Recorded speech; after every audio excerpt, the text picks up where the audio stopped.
to the Momnificent Podcast. This is the place where we help parents live a happy, healthy life with their kids. We're going to show you how to connect with your child and help them even in their most difficult moments as we hear from experts in the field.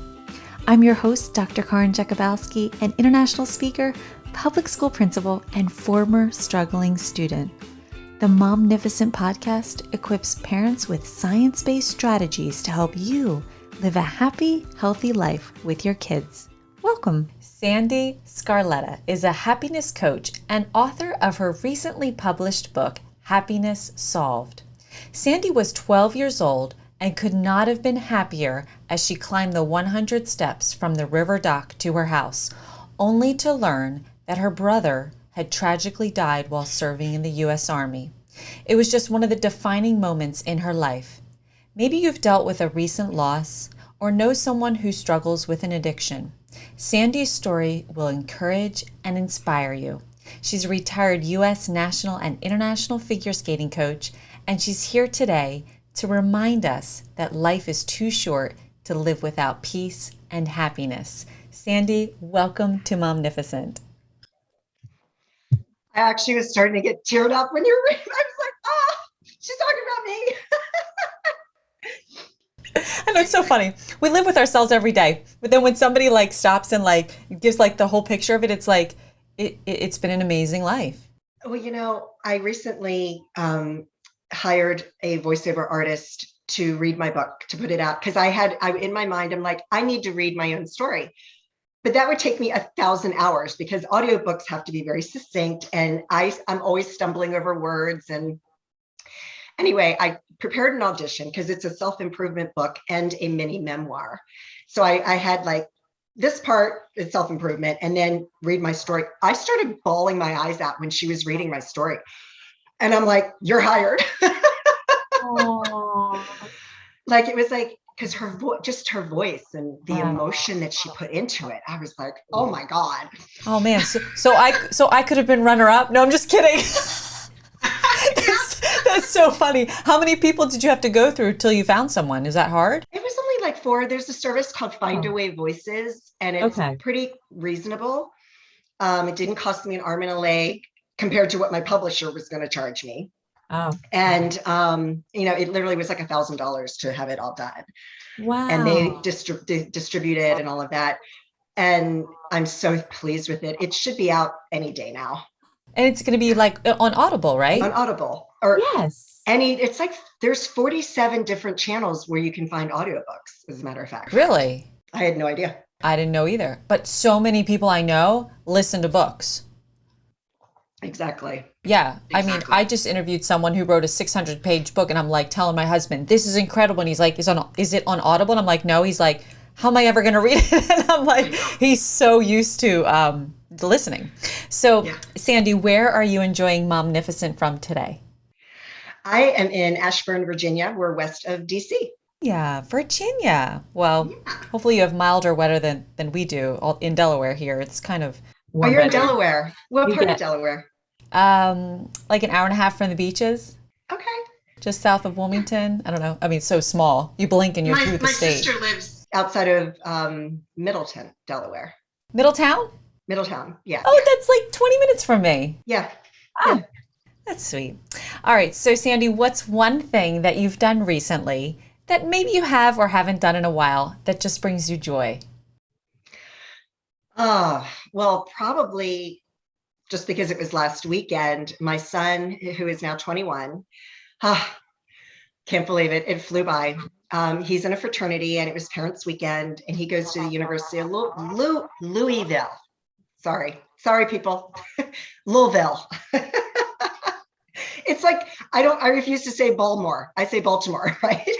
Right. So just spending the day with him, tailgating, and he literally had his arm around me the whole day, just introducing me to people. And it was I just felt so special. And it was just, Oh, now I have the chills. Oh my gosh, that's so wonderful. Sweet. That is so sweet. They're so close to you, and then they don't want you, and then they never talk to you, and then this moment, and that's just you just capture right? Just I have a totally freaking. different experience with my son, Oh, and he's my only child. He was my miracle baby. I was told I would never have children, and lo and behold, like the day that my ex and I agreed to separate, I found out I was pregnant, and we stayed married for 10 more years. But my son and I have this connection that is just so beautiful. He's always hugged me, tells me he loves me in front of his friends. There was never a point where he hasn't done that. that's so sweet. And he's just, it was hard. I mean, I bawled my eyes out for hours when I dropped him off at college. Right? Yeah, Oh. How many hours away is he? it's 9 hours By car? by car. Oh, yeah, that's So I generally, the hard. flights are, there's a direct flight out of Dulles International Airport, and it's not that expensive. So it's doable. Yeah, yeah, that's true. Oh, wow. So, Sandee, let's go back a little bit to, can you share with us first, what was life like for you growing up as a child? It was at times very tumultuous. My biological father died when I was 18 months old, and my mother was 26 as a widow with 4 children. And I don't remember any of that. He was physically abusive to my mother and my brothers and my two older brothers and my older sister. I don't remember any of that. But what I do know was after he died, I would run up to men asking them if they were my daddy. So Oh my God. do I have daddy issues? I don't think so, but so then that's when we moved to Baltimore, Maryland, and my mom married my stepfather. He was my father for 47 years. I always consider him my father. Are we having a bad connection? Does it sound all right to you? Your voice went down for like 1 second, but it's fine now. Okay, because I have other headphones. If we need to switch, just let me know. It's fine. So it was just, he was a strict Catholic. So it was a very strict upbringing. He crossed the line a couple of times with discipline in physical, the way he disciplined me. And, but, I mean, you don't realize all of that when you're a kid. All of this stuff comes up as an adult. But I mean, it was, until the day I found out that my brother died, it was pretty good. You know, it was And pretty good. can you take us back to that day? I think you were not at home, right? The day you found out about your brother's death. Can you just tell us what happened that day and just take us through that little story of the day? Yeah. So my mom and dad decided to renew their wedding vows. My mom converted to Catholicism. They had been married in a courthouse or whatever. So they had another ceremony in the Catholic Church and decided to go away for a second honeymoon. So I was staying with a girlfriend. We lived outside of Annapolis, Maryland on the Severn River. And at that particular weekend, we were at her family's cottage home that was also on the river. The phone rang. Her mom asked me to answer it. I did. I didn't know who it was. And she immediately got all serious and asked her son to take me home by boat because it was quicker. And so we're on the boat ride, and I was like, it's probably my grandfather died because he was aging, and when you have somebody in their 80s, maybe close to 90, I was like, so we get to the house. There's 100 steps that go from the river dock up to the house, and so we're running up those stairs. And I think because I was an athlete, that was like my happy place, was running. It was such a challenge, and I would always hear the Rocky music, and we're running up and we're laughing, and it felt so good. And then my father greeted me at the door, told her to leave. And that's when he told me that my brother had fallen out of a third-story window while serving in the US Army in Germany. And so it was just like my whole world came crashing down. My older brother, Randy, had a blank stare on his face. My mom was just inconsolable. And I'm very empathic. I didn't know it at the time, but I'm very empathic and I feel other people's emotions. So I was just so overwhelmed. But what happened over the next few years was that, my mom was in a depression. And so I kind of raised myself in a lot of ways. I mean, she did the best she could, she did the best she could. And this was in 1978. We didn't go to therapy. Nowadays there's interventions and there's all sorts of, support. And I didn't have that. So yeah, I mean, it was by far the worst days of my life. But what ended up happening on the day of the funeral, my mom asked me to go up to the casket with her. And because it had been 3 weeks since he passed, there's a lot of makeup on him. And she said, he doesn't look real.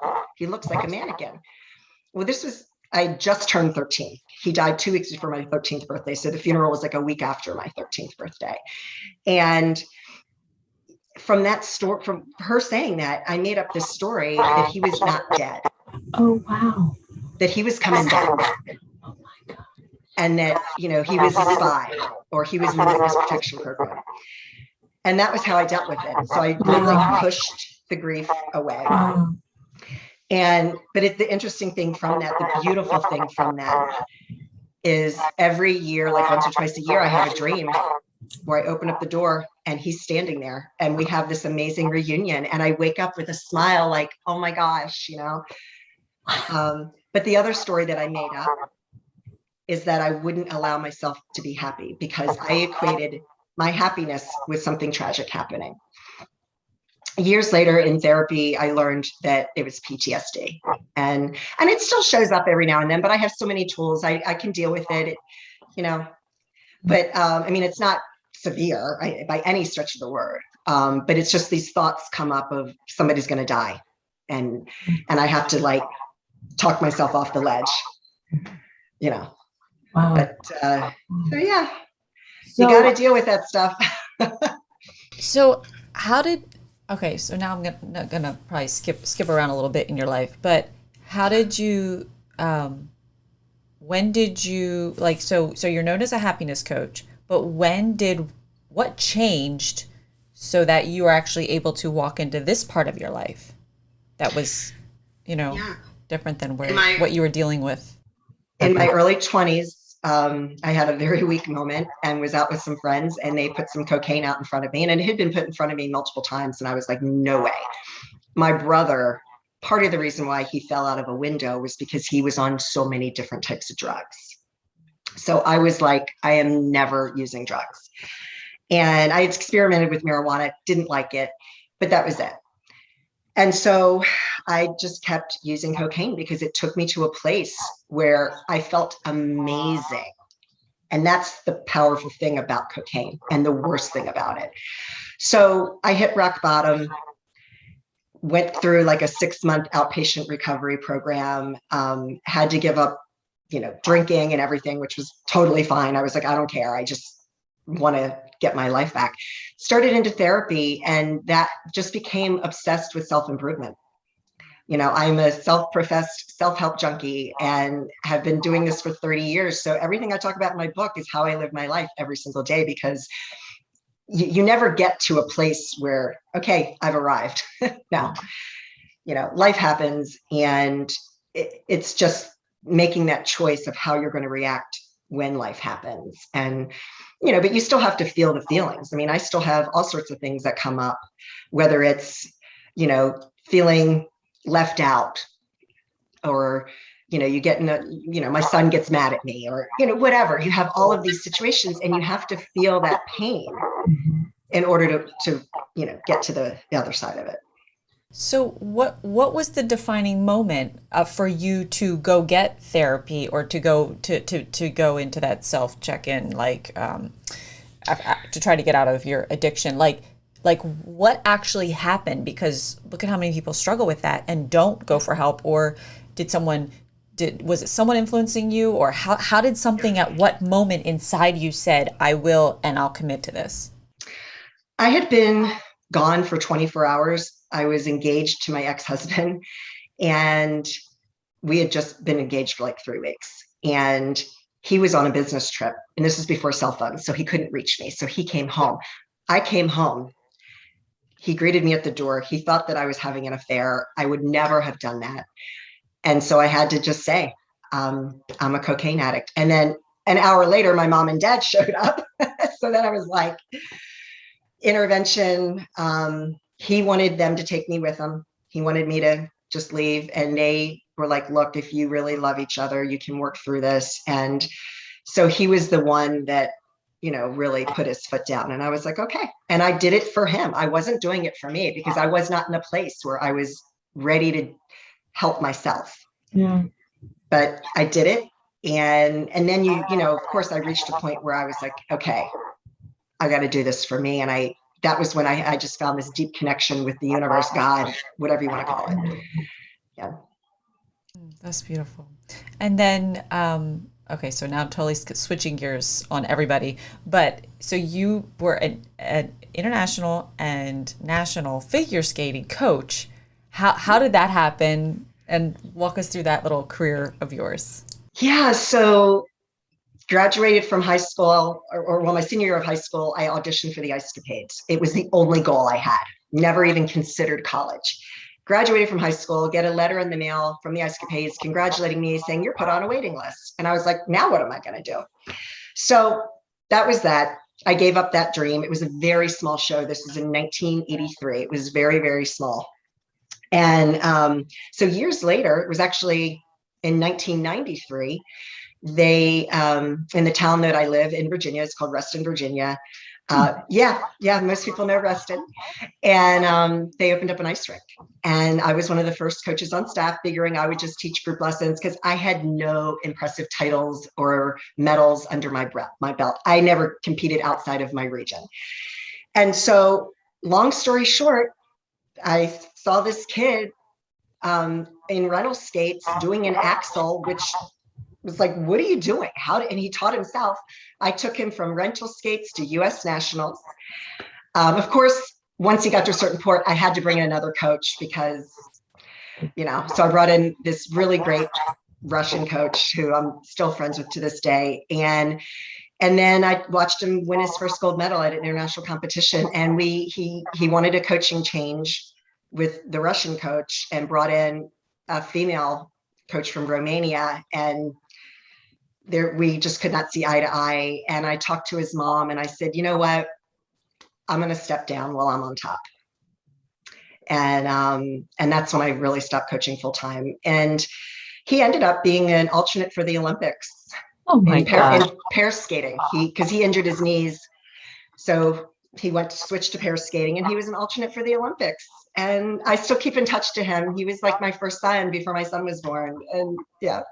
How cool is that? Oh my God. It was great. It was just a great, I'm at peace with it. I have no desire to coach skating. At that time, it was a very toxic environment. I have no desire, but that fulfilled it for me. And it was complete.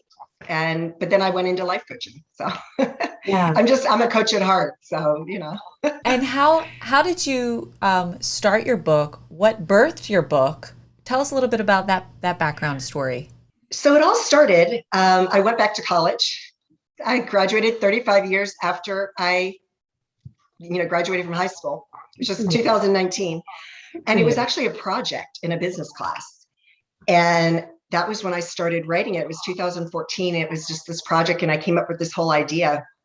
But then after I dropped my son off at college in August of 2019, it was like the floodgates opened up and I wrote the introduction in August of 2019 saying we are at a crossroads in humanity and we have to change because if we keep, and this is the weird part, I put something like, if we keep all of this hatred, it is going to spread like a virus, like something like that. Like it was like, yeah. Oh my gosh, I have the chills. Yeah. And I finished it in January of 2020. Like before the pandemic. Right when it was, yeah. And so it's just kind of like, Wow. But I knew back in 2014 that we have a serious problem in the world. And I really believe it stems from people, they don't love themselves. And if you don't love yourself, you cannot love another person. And that is why people are so mean to one another. And I'm not a psychologist, but the simple thing is you're projecting your own self-loathing onto other people. And hurt people hurt people. Well, people are a mirror for us. They're a mirror. God, that is like the most crazy reality. When you really let that sink in, it is like a little scary. When somebody is irritating you, they are putting a mirror up right in front of your face. And it's hard to look at. But it's the truth. So what's the first step? First, I mean, I know there's like a million steps to take, but with anybody listening right now and what you just said, what would be like a first step you would coach us in to help us in this situation? Well, you have to feel the feelings because they're real, and you validate them, and you don't push them aside. You validate those feelings because they are real. And then you have to practicing self-love. The The only way only to do way to do that is that is through through self-forgiveness. self-forgiveness. You You forgive the forgive other the other person, person, you you forgive forgive yourself. yourself. Always Always forgive forgive yourself. yourself. Like that thing, it says, don't let the sun go down when you're like holding things against people. Like, let it go. Like, it's not healthy for us. It's literally going to create a disease at some point in your body, somewhere in your life, and it's not worth it. You are so much more than that. And to add to that, gratitude. Oh, that's a big one. It's a big one. It is the quickest way to shift from negative emotion to positive emotion. It's a very high energy level word. And when I say energy, I'm talking about, the magnetic field that surrounds us. When somebody walks in the room and they're angry, you know it immediately. Maybe because of the facial expressions, but what's really happening is you're feeling it. You can feel it if you pay attention. Same is true when somebody's happy and walks into the room. You can feel it. Yeah, yeah. What it reminds me of something somebody said to me a little while ago. Your thoughts have energy, and whatever thought you're thinking, energy goes with it. So either you can have awesome energy, or it's going to be completely zapping and draining everything out of you, no matter what you're thinking. I was like, wow, just reminded me of that when you said it.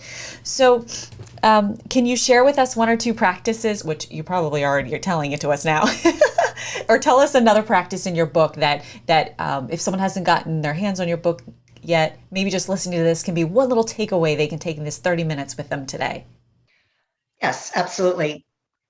What people don't realize is most of the time we are causing ourselves to be unhappy. So pay attention to your thoughts. If you find yourself criticizing yourself, switch it to a positive thought. If you find yourself judging another person, comparing yourself to another person, those are all things that are causing us to be unhappy. And so it's all about paying attention to your thoughts. Those thoughts are powerful. You just said it yourself. We are so hard on ourselves, and we need to just love yourself, give yourself a hug, practice that self-forgiveness, and accepting who you are is another big thing, is the acceptance. Because while I may not like how my legs are aging, they're not the nice figure skating legs they used to be. But these legs, I'm so grateful for. I have to accept them the way they are. I can't wear short skirts anymore. It doesn't look good. And that's okay. But these legs, made me, an international, US national and international figure skating coach. I have a gold medal in ice dancing. I crossed the finish line in the Marine Corps Marathon. Like, these legs have done so much for me. So be grateful for who you are. Yeah, we may have a little bit of flab here, but this belly, I have had so many great laughs with this belly. I had my son, I went from like 125 pounds to 196 pounds.